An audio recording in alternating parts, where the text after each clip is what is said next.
সুপ্রিয় শিক্ষার্থীবৃন্দু, নিশ্চয়ই তোমরা ভালো আছো। আমি আলহামদুলিল্লাহ ভালো আছি।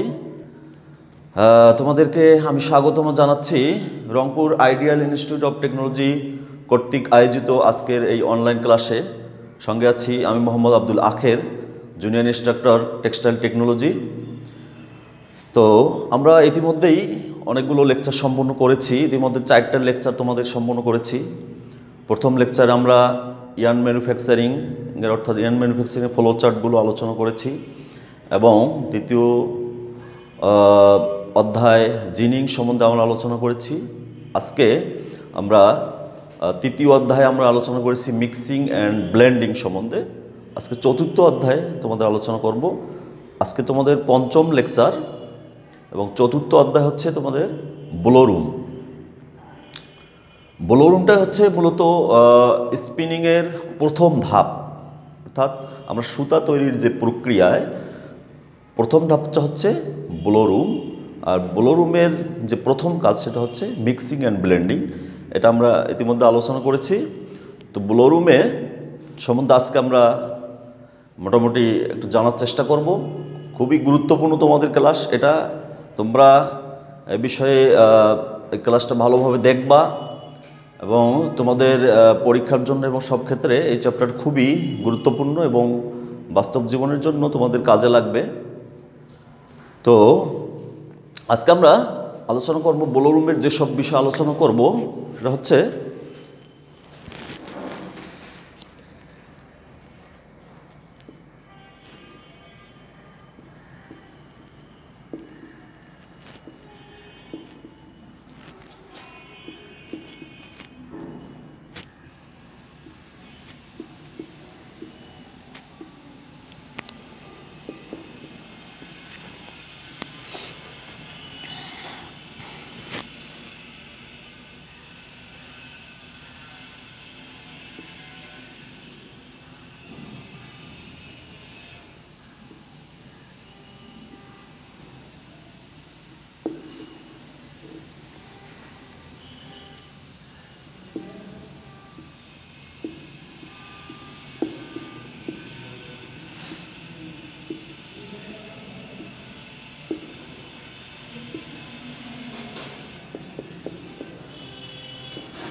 মোটামুটি এই 3টে টপিকস নিয়ে আমরা আলোচনা করব আজকে। তো শুরুতেই আমরা ব্লোরুম কাকে বলে এটা ডেফিনেশনটা একটু জেনে নেই। তো আমরা জানি এমনিতেই আমরা যদি এটার মিনিং করি, ব্লো অর্থ বাতাস, রুম অর্থ কক্ষ, অর্থাৎ বাতাস প্রবাহের কক্ষ। এখন আমরা যদি বলি যে ব্লোরুমটা হচ্ছে বাতাস প্রবাহের কক্ষ, তোমাদের অনেককে জিজ্ঞেস করলে বলা হয় যে ব্লোরুম কি, বলছে বাতাস প্রবাহের কক্ষ।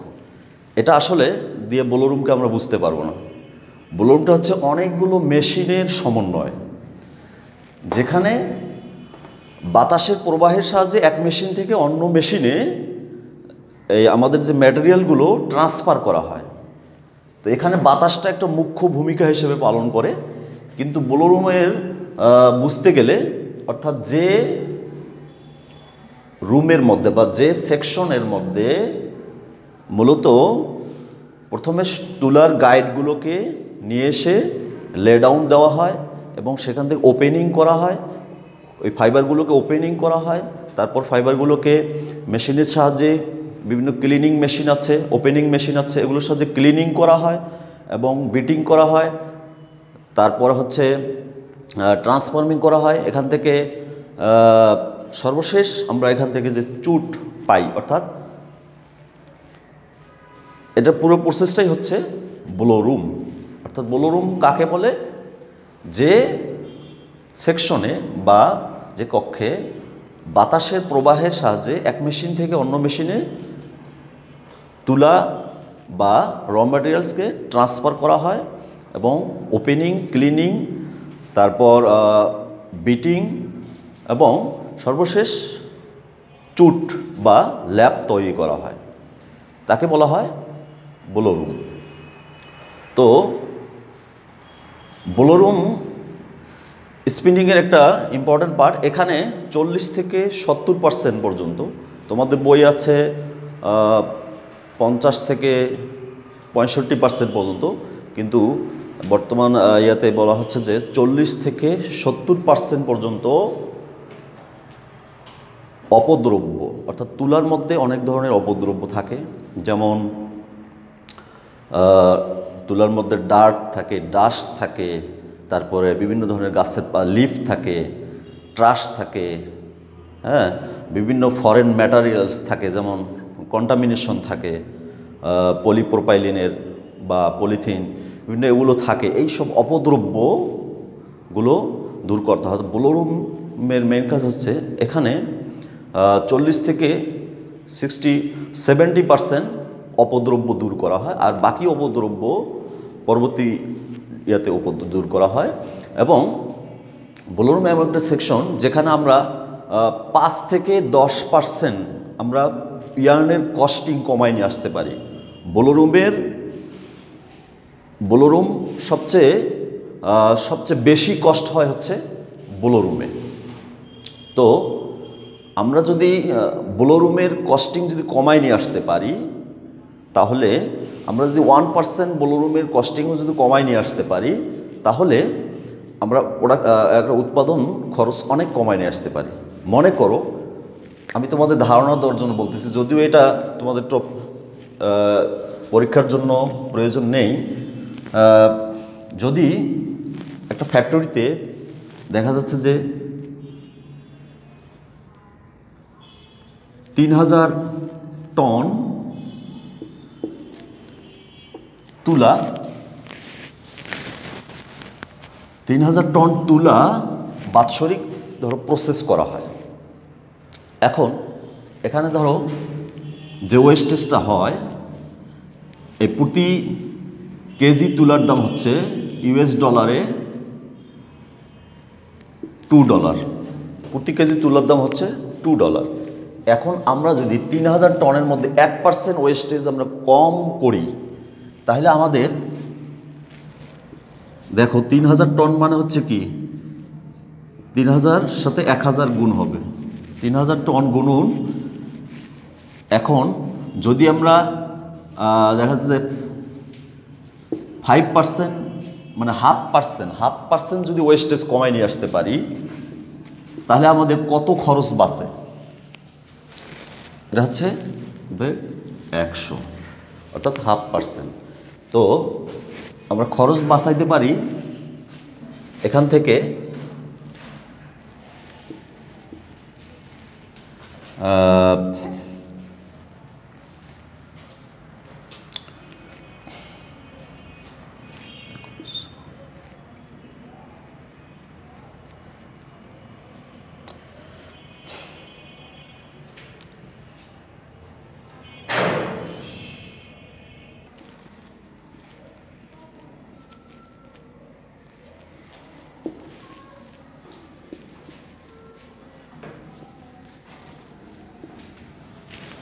তা আমরা যদি 0.5% ওয়েস্টেজ কম করতে পারি, তাহলে আমাদের বাৎসরিক $30,000 বাঁচতেছে।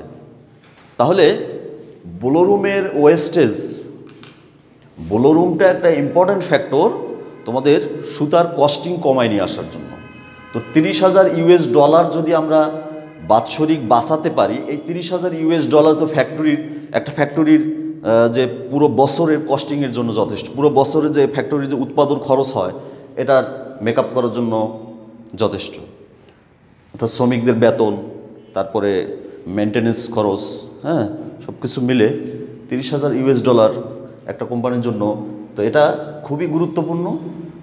তো বোলোরুম সম্বন্ধে আমাদের খুব ভালো ধারণা থাকলে আমরা এখান থেকে কস্টিং কমায় নিয়ে আসতে পারি।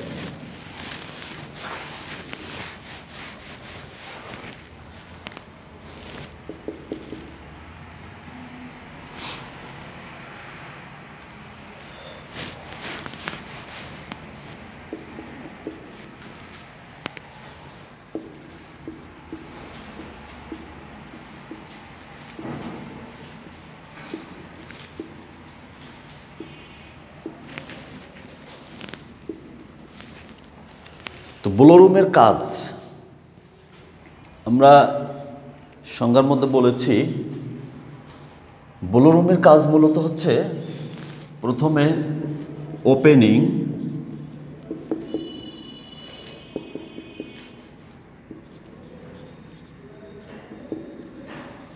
ক্লিনিং, বিটিং,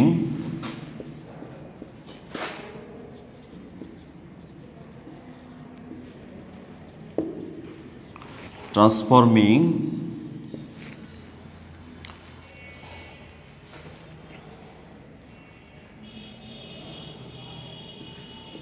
সর্বশেষ হচ্ছে ল্যাব ফর্মিং বা চুট। তো ব্লোরুমের প্রথম কাজ, আমরা ব্লোরুম বিভিন্ন দেশ থেকে তুলা সংগ্রহ করার পর এগুলোকে লেডাউন আকারে সাজাই। তো সাজানোর পর বিভিন্ন ধরনের মেশিন, ওপেনিং মেশিন আছে, এগুলোর সাহায্যে ব্লোরুমের গাইড থেকে তুলাগুলোকে ওপেন করা হয় এবং বিভিন্ন মেশিনের সাহায্যে এগুলো ওপেন করে তুলাগুলোকে যে বড় বড় গুচ্ছ আকারে থাকে এটাকে একটা ছোট আকারে নিয়ে আসা হয়। অর্থাৎ ওপেনিং এর মাধ্যমে আমাদের একটা লক্ষ্য থাকে যে তুলার যে গুচ্ছগুলো থাকে এটাকে আমরা সর্বশেষ মোটামুটি 0.1 মিলিগ্রাম পর্যন্ত এই তুলার গুচ্ছগুলোকে বা টাপ সাইজ বা ফ্লক সাইজও বলা হয়, এগুলোকে আমরা 0.1 মিলিগ্রাম পর্যন্ত কমায় নিয়ে আসতে পারি। মানে আমাদের টার্গেট হচ্ছে 0.1 মিলিগ্রাম পর্যন্ত এই তুলার গুচ্ছগুলোকে কমায় নিয়ে আসা। তো ওপেনিংয়ের অন্যতম কাজ হচ্ছে তুলার গাইড থেকে বা তুলার বেল থেকে তুলার গুচ্ছগুলো সংগ্রহ করার, এটাকে বিভিন্ন বিটিং এর মাধ্যমে, বিটারের মাধ্যমে এবং ওপেনিংয়ের মাধ্যমে এর গুচ্ছগুলোকে একদম ছোট পর্যায়ে সর্বশেষ 0.1 মিলিগ্রাম পর্যন্ত গুচ্ছে, ছোট ছোট গুচ্ছে রূপান্তরিত করা। তো তারপর হচ্ছে ক্লিনিং। ক্লিনিংটা হচ্ছে আমরা যত ফাইবারকে ওপেনিং করব তত বেশি ক্লিনিং হবে। তো ক্লিনিংয়ের জন্য আমরা যত বেশি ফাইবার, অর্থাৎ মোর ওপেনিং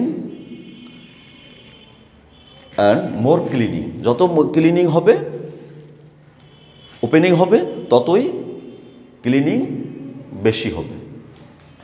অর্থাৎ ফাইবারের ওপেনিং যত আমরা করতে পারবো ততই ক্লিনিং বেশি হবে। তারপর হচ্ছে বিটিং। বিটিং হচ্ছে বিভিন্ন ধরনের বিটার ব্যবহার করা হয়। বিটারের সাহায্যে তুলার গুচ্ছগুলোকে আঘাত করে এবং বাতাসের প্রবাহের সাহায্যে বিভিন্ন বিটার আছে, যেমন 2 ব্লেডেড বিটার আছে, 3 ব্লেডেড বিটার আছে, স্টেপ ক্লিনার আছে, এগুলোর সাহায্যে বিটিং করে তুলার গুচ্ছগুলোকে ওপেনিং করা হয় এবং সাথে সাথে এগুলো থেকে যে অপদ্রব্য থাকে, ওয়েস্টেজগুলো থাকে, বিভিন্ন ধরনের ডাস্ট ডার্ট থাকে, এগুলো দূর করা হয়। তারপর হচ্ছে ট্রান্সফর্মিং। ট্রান্সফর্মিংটা হচ্ছে এই তুলাগুলোকে এক মেশিন থেকে আর এক মেশিনে, এটা সাধারণত বাতাসের সাহায্যে, ব্লোরুমে বাতাসের সাহায্যে এক মেশিন থেকে আর এক মেশিনে ট্রান্সফার করা হয়। এর জন্য বিভিন্ন ধরনের কন্ডেন্সার আছে, কেজ আছে, যেগুলোর সাহায্যে বাতাসের প্রবাহ সৃষ্টি করা হয়, সৃষ্টি করে এক মেশিন থেকে আরেক মেশিনে তুলাগুলোকে ট্রান্সফার করা হয়। এটা হচ্ছে ব্লোরুমের একটা কাজ। আরেকটা হচ্ছে ল্যাব ফর্মিং। ল্যাব ফর্মিংটা হচ্ছে সর্বশেষ। তো আধুনিক পদ্ধতিতে ল্যাব সাধারণত তৈরি করা হয় না, বর্তমানে চুট ফিট সিস্টেম চলে আসছে, অর্থাৎ ডাইরেক্ট ব্লোরুমের যে সর্বশেষ মেশিন থেকে চুট আকারে কার্ডিং মেশিনে ফিট করা হয়, অথবা পুরাতন পদ্ধতিতে এসকাসার মেশিনের সাহায্যে, সর্বশেষ এসকাসার মেশিনের মাধ্যমে ল্যাব তৈরি করে ডেলিভারি দেওয়া হয় এবং কার্ডিং মেশিনে ফিট করা হয়। তো ব্লোরুমের কাজ খুবই গুরুত্বপূর্ণ। এ সম্বন্ধে তোমাদের বিস্তারিত পরবর্তীতে আরও আসবে, তোমরা বিস্তারিত পরবর্তীতে জানতে পারবা।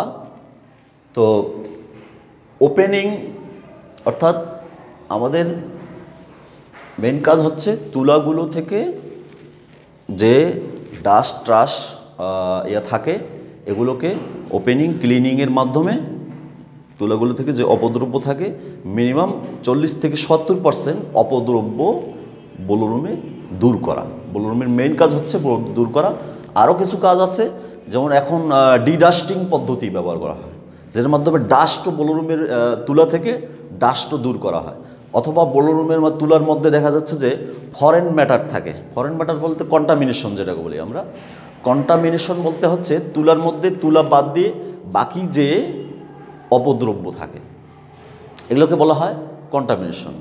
তো এখন কিছু মেশিন আছে যেগুলোর মধ্যে ফরেন, বিশেষ করে পলিথিন বা কোনো কালার ফাইবার, বা দেখা যাচ্ছে যে কালার একটা সুতা তুলার সাথে মিশে গেল, বা কোনো মেটাল ডিটেক্টর আছে, মেটাল এক্সট্রাক্টর আছে, যেগুলোর সাহায্যে, কারণ এই মেটাল এক্সট্রাক্টর যদি তুলার মধ্যে থেকে থাকে, এটা যদি প্রসেসিংয়ের সময় কোনো মেশিনের ঘর্ষণে আগুন ধরে যেতে পারে, তখন তুলার মধ্যে আগুন লেগে দুর্ঘটনা ঘটতে পারে। এজন্য সাধারণত মেটাল এক্সট্রাক্টরটা বোলরুমের এই ব্লেন্ডো ম্যাট বা প্রথম যে ওপেনিং মেশিন তারপরেই মেটাল এক্সট্রাক্টরটা ব্যবহার করা হয়, যাতে যদি কোনো মেটাল এক্সট্রাক্টর থাকে সেখান থেকে দূরীভূত হয়। তো এসব হচ্ছে বোলরুমের কাজ। বোলরুমের অনেক ধরনের লাইন আছে, বিভিন্ন ধরনের লাইন এখন আধুনিক রিটার বোলরুম লাইন, ট্রুজলার বোলরুম লাইন, এগুলো ব্যবহার হচ্ছে। তো এ সম্বন্ধে আমরা পরবর্তীতে আরও বিস্তারিত জানব। তো প্রিয় শিক্ষাবৃন্দ, এখন আমরা এর পরবর্তী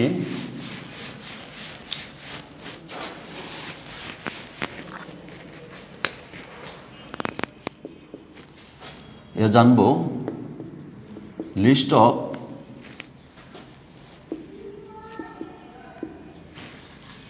বোলরুম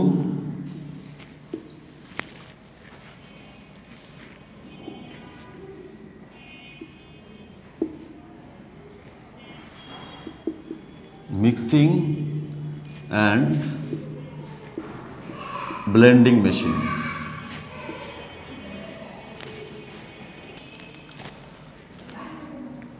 সুপ্রিয় শিক্ষার্থীবৃন্দু, আমরা লিস্ট এখন জানব যে list of blowroom mixing and blending machine, অর্থাৎ বোলরুমের যে মিক্সিং এবং ব্লেন্ডিং মেশিন সমূহ কী কী ব্যবহার করা হয়।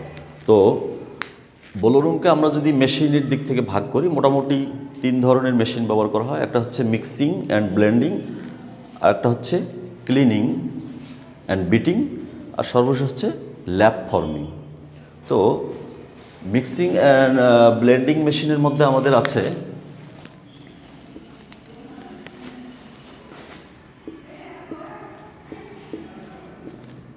ব্লেন্ডার, তারপরে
মিক্সিং বিল ওপেনার।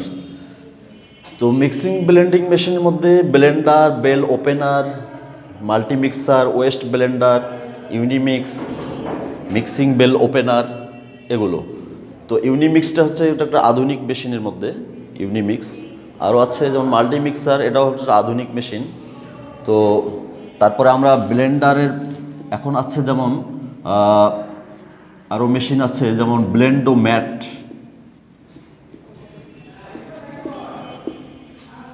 ব্লেন্ডোম্যাট এটা হচ্ছে আধুনিক ব্লেন্ডিং মেশিনের মধ্যে মিক্সিং মেশিন। তো মোটামুটি এগুলো তোমরা বই দেখে নিবা।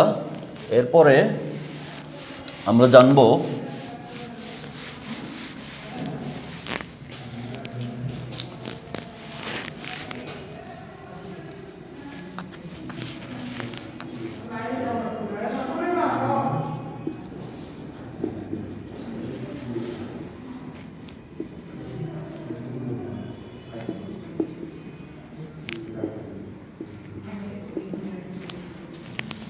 List of cleaning and beating machine. তো cleaning and opening machine, opening মেশিনটাই মূলত বিটিং।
তো mixed list of opening and cleaning machine হচ্ছে bale opener, porcupine opener, monocylinder cleaner, two bladed beater, three bladed beater, ERM cleaner, CLC3, CLP। CLC3 CLP এটা হচ্ছে আধুনিক machine, এটাও একটা আধুনিক মেশিন। যেমন অনেক ক্ষেত্রে টু ব্লেডেড বিটারও ব্যবহার করা হয়, তারপরে থ্রি ব্লেডেড বিপারও ব্যবহার করা হয়, মনোসিলিন্ডার ক্লিনার আছে। তো এসব হচ্ছে ক্লিনিং অ্যান্ড ওপেনিং মেশিন। মোটামুটি তোমরা দেখে নিবা, এগুলো তো বোঝার বিষয় নেই, এগুলো তোমরা মোটামুটি মুখস্থ করে নিবা। পরবর্তীতে ওই বিষয়গুলো সম্বন্ধে তোমাদের প্রত্যেকটা মেশিন সম্বন্ধে বিস্তারিত আলোচনা আসবে। তো এখন আমরা জানবো আর একটা হচ্ছে ল্যাব ফর্মিং।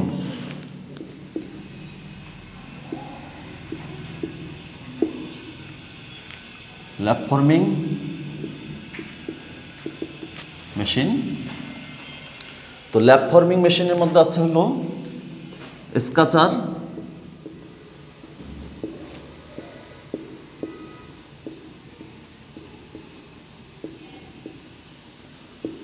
অটোডফার,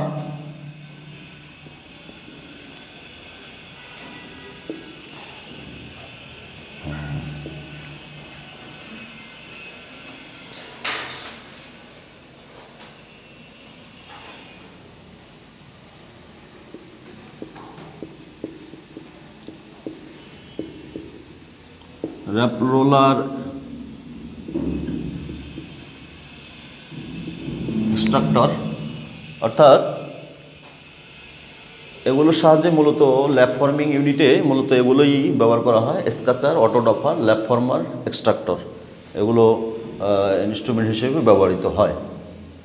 তো এরপরে আমরা যদি জানি সেটা হলো এর সহায়ক যন্ত্রপাতি হিসেবে কি কি ব্যবহার করা হয়। যেমন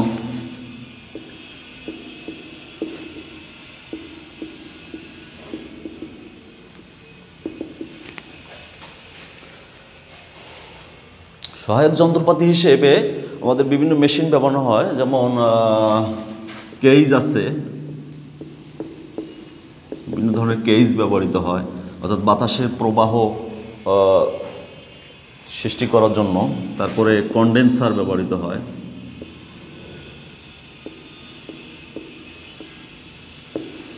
তারপরে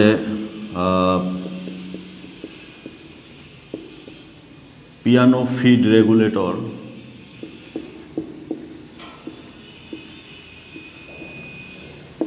ব্যবহৃত হয়। এরকম আরও মেশিন আছে, তোমরা দেখে নিবা। আমরা ক্লাসের শেষ পর্যায়ে চলে আসছি।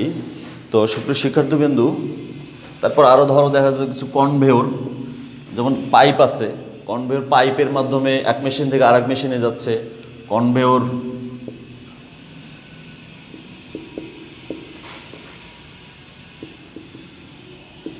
পাইপ বা কনভেয়র বেল, এগুলো ব্যবহৃত হয় সহায়ক যন্ত্রপাতি হিসেবে। তো তোমরা এগুলো মুখস্থ করবা। তো আজকের ক্লাসে আমি তোমাদেরকে যে যে বিষয়গুলো পড়ালাম সেটা হচ্ছে, প্রথম হচ্ছে ব্লোরুম সম্বন্ধে তোমরা নিশ্চয়ই একটু ধারণা পেয়েছো। তারপরে ব্লোরুমের বিভিন্ন কাজ, তারপর হচ্ছে আমরা জানছি বিভিন্ন মেশিনের লিস্ট, অর্থাৎ ব্লোরুমের opening, mixing and blending machine এর সম্বন্ধে জানছি। তারপর ওপেনিং ক্লিনিং মেশিন সম্বন্ধে জানছি। তারপর ল্যাব ফর্মিং মেশিন সম্বন্ধে জানছি। তারপর হচ্ছে বিভিন্ন সহায়ক যন্ত্রপাতি সম্বন্ধে জানছি। তো সুপ্রিয় শিক্ষার্থীবৃন্দু, আমাদের ক্লাসটি খুবই গুরুত্বপূর্ণ ক্লাস ছিল। তোমরা এগুলো বইয়ে ভালোভাবে পড়াশোনা করবা। যদি ভালোভাবে এই সম্বন্ধে ভালোভাবে বই পড়াশোনা করো, ইনশাল্লাহ তোমরা বুঝতে পারবা এবং ভিডিওটা ভালোভাবে দেখবা। তোমাদের যদি কারো কোনো সমস্যা থাকে জানাবা। তো আমরা এখানে মনে হয় একটা বিষয় তোমাদের, এটা ইতিমধ্যে আলোচনা হয়েছে, এটা হচ্ছে মিক্সিং অ্যান্ড ব্লেন্ডিং। এটা একটা আলাদা চ্যাপ্টার ছিল, এখানেও মিক্সিং ব্লেন্ডিং সম্বন্ধে কিছু কথা আছে। তো মিক্সিং এবং ব্লেন্ডিং এটা কিন্তু পরীক্ষার জন্য খুবই ইম্পর্ট্যান্ট একটা থাকে, যে মিক্সিং ব্লেন্ডিং কাকে বলে, মিক্সিং ব্লেন্ডিংয়ের পার্থক্য। তারপরে এখানে ধরো দেখা যাচ্ছে যে শর্ট প্রশ্ন হিসেবে আসতে পারে যে ব্লোরুমে কত % অপদ্রব্য দূর করা হয়, বা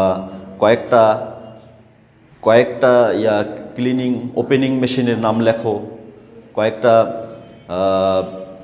মিক্সিং ব্লেন্ডিং মেশিনের নাম লেখো, হ্যাঁ, কয়েকটা সহায়ক যন্ত্রপাতির নাম লেখো। এগুলো শর্ট কোশ্চেন হিসেবে আসতে পারে। আর বড় কোশ্চেন হিসেবে আসতে পারে ব্লোরুমের কাজ। তো ব্লোরুমের কাজ এখানে তোমাদের বইয়ের বাইরেও আমি কিছু কথা বলেছি, যেমন ট্রান্সফর্মিং বিষয়টা নিয়ে আসছি।